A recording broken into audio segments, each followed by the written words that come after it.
The social movement engine is a climate change, disaster management, and recovery system. We already have a climate crisis.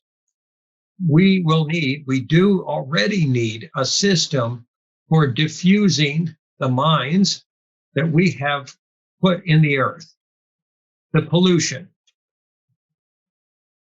the overfishing, the clear cutting of rainforests, the destruction of all kinds towards our environment. Those are the mines that we have chosen to plant in the world, in our history as a species. Those mines must be diffused. The cultural wounding of nation to nation, culture to culture, religion to religion, race to race, age group to age group, and gender to gender. Those wounds must be healed if we are to choose to trust and operate in faith, to align and mobilize and unify our actions to collectively solve climate change.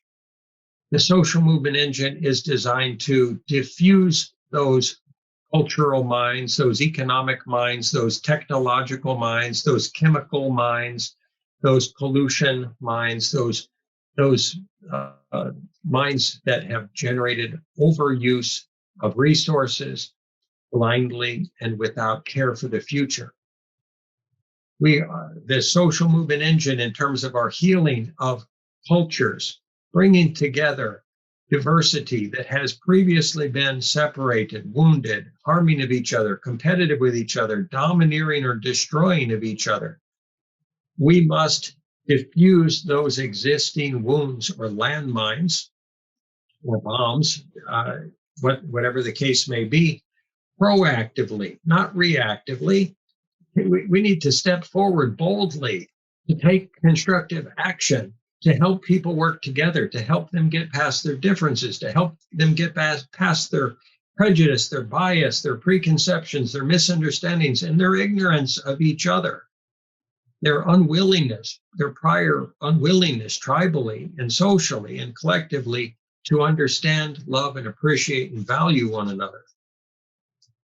The social movement engine is designed to endure both a pre and a post-disaster situation, to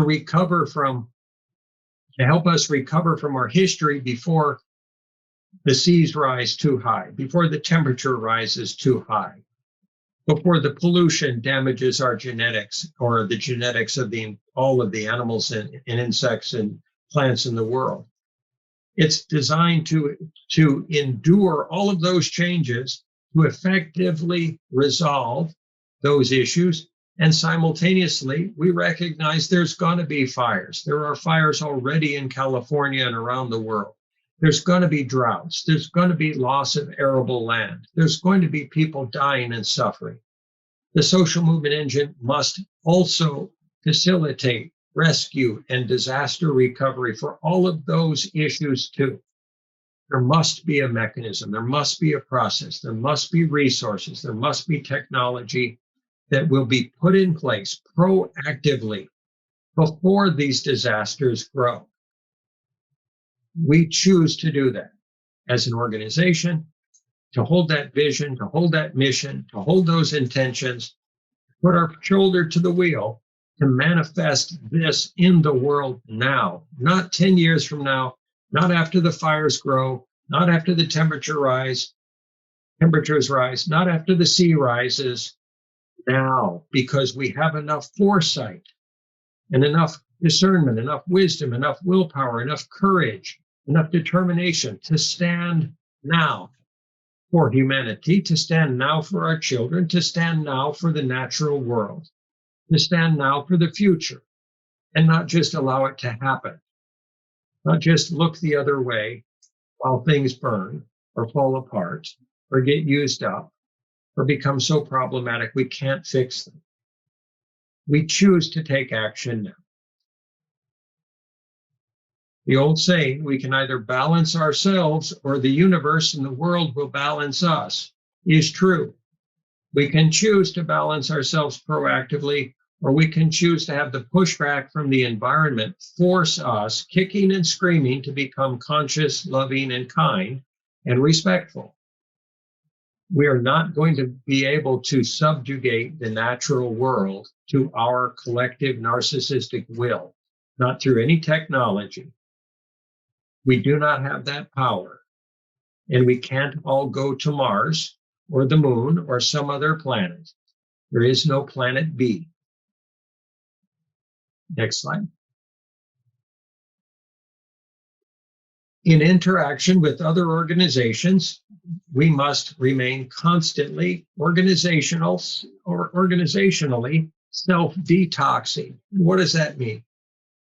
People are going to bring in their perspectives. They're going to bring in their wounds. They're going to bring in their prejudices or biases or their tendencies or their habits.